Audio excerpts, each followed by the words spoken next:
Yo, it's me, C-S-E-O-T-T. Eddie Murphy. 38.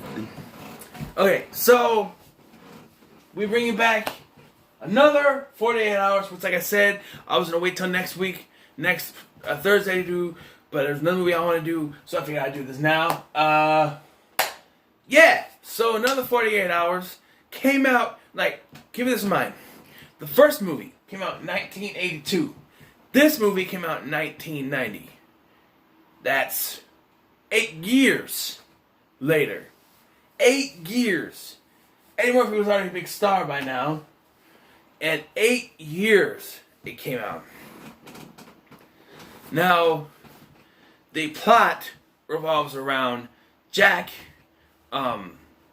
being persecuted because he, once again played by Nick Nolte, being persecuted because he was involved in a shootout where they could not find the gun of the guy that he shot.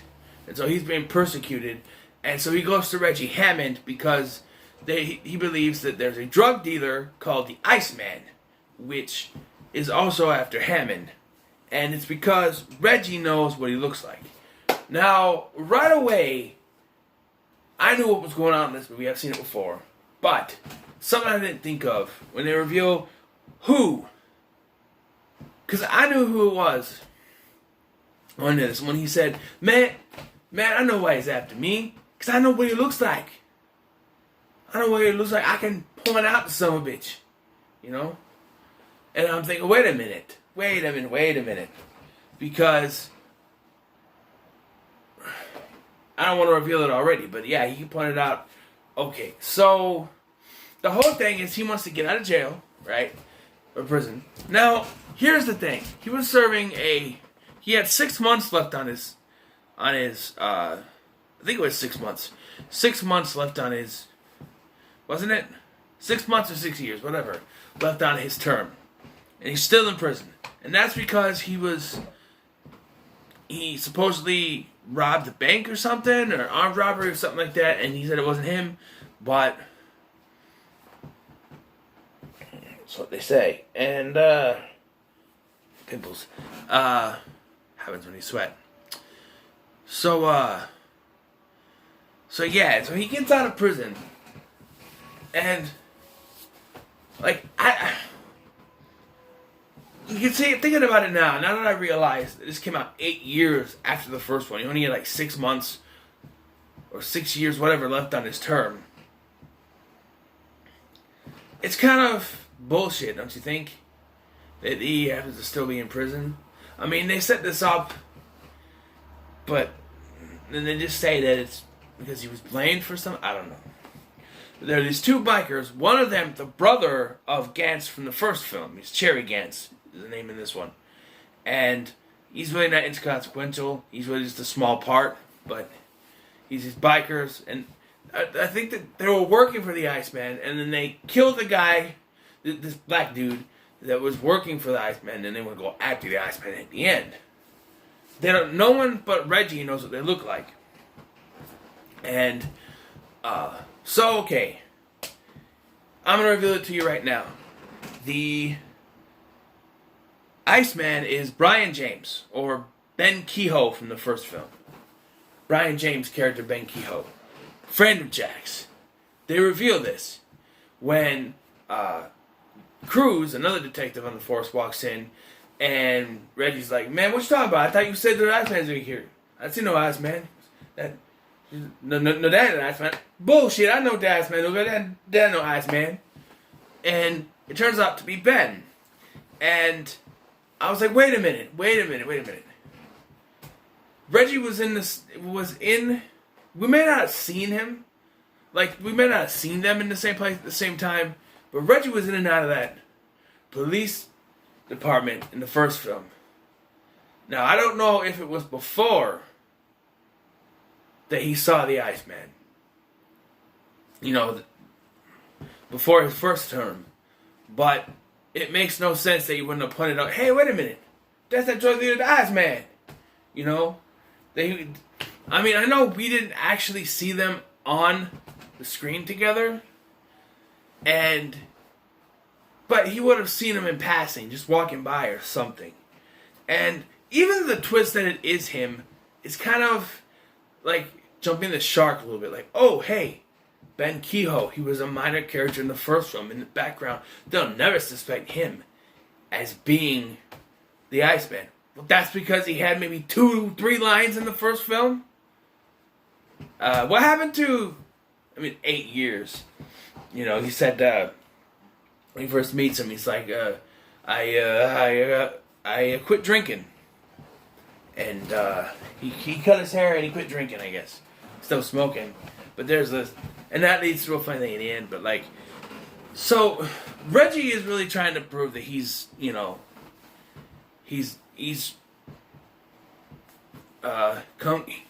clean, and so he takes, cause first of all, he wants to get the money out of the car. He clicks the thing to do the car alarm, I think, and it explodes. So you think he has no money, but it turns out Jack had the money in a locker in a police station the whole time.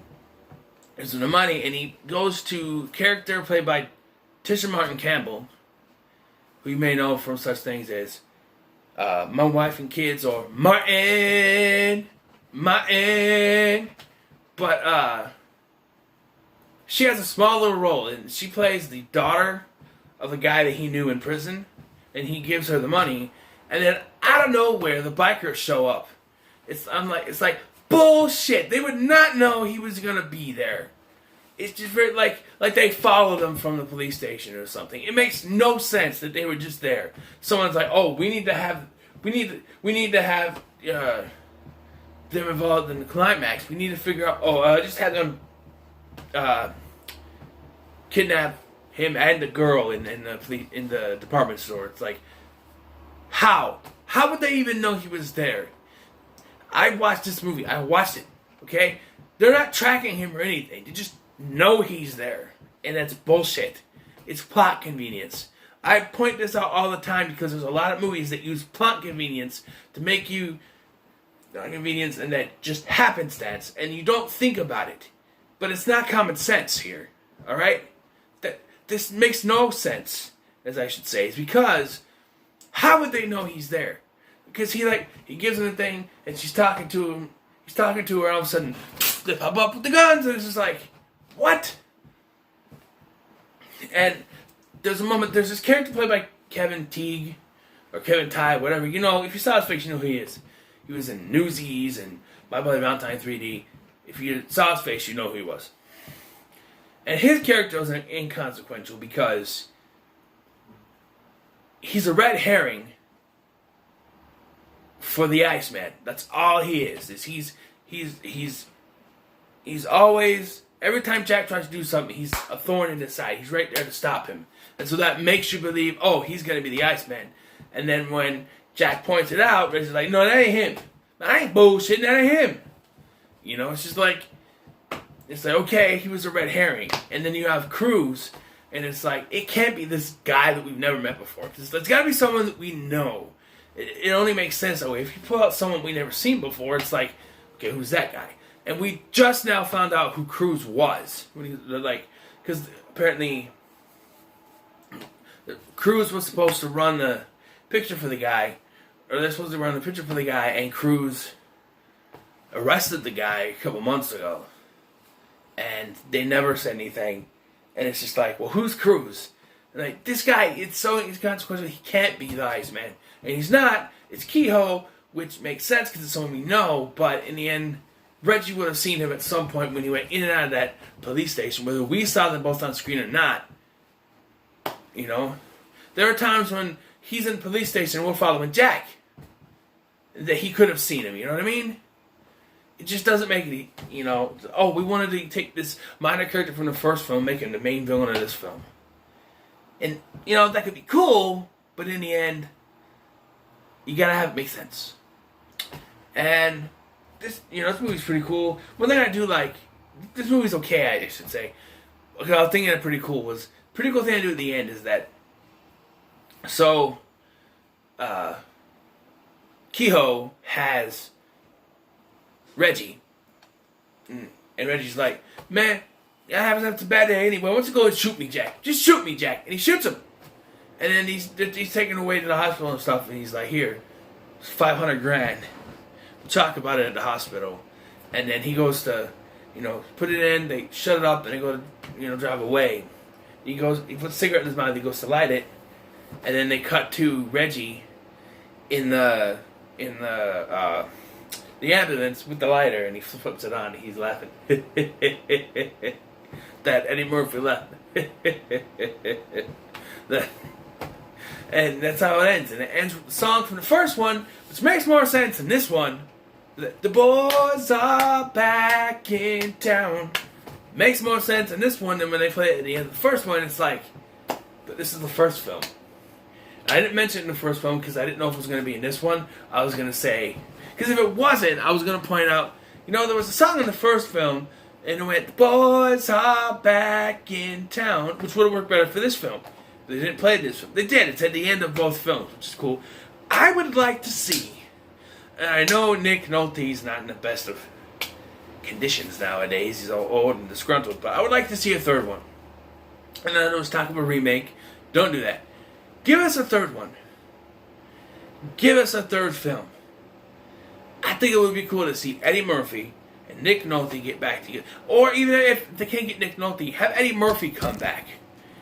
And have him be, not have him be the straight man, but just like, have a new cop. Have it be Jack's son.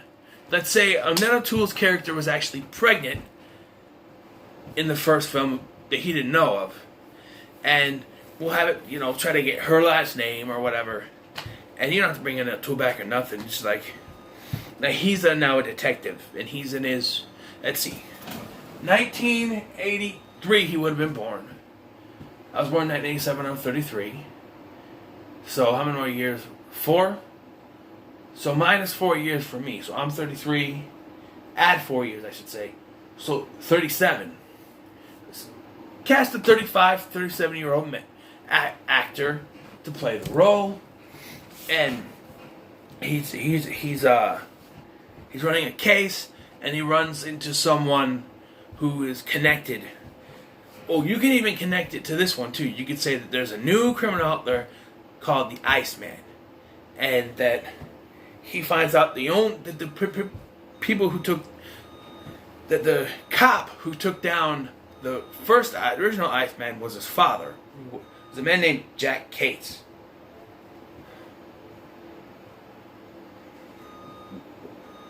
What's wrong? Jack Cates was my father. He had a partner on the case, Reggie Hammond. He's a reformed convict. He now runs a bar. You can have him run that bar from the first film, or any kind of bar. You can have him do something and bring Eddie Murphy back with this younger character. I got ideas. We could do another 48 Hours movie. They could have done one in 1993 called 48 Hours More, which, I don't know. See, here's the thing. I don't know how they'd work the 48 hours. Because the first one, he had 48 hours he was out of prison. I don't remember seeing what the 48 hours was for this one. Or if they even worked that in, to be honest. But, yeah, this movie wasn't that bad. I'm going to give it a 7. It's not as good as the first one, but it's still good. So what are you guys' thoughts on another 48 hours? What do you think of my idea for a 48 hours sequel with Eddie Murphy coming back to team up with some younger 30-something-year-old cop? I don't know. It's an idea. So what are your thoughts on that? Let me know in the comments below. Like, share, and subscribe. Thank you for watching. I've been Scotty. I'll see you in the next one.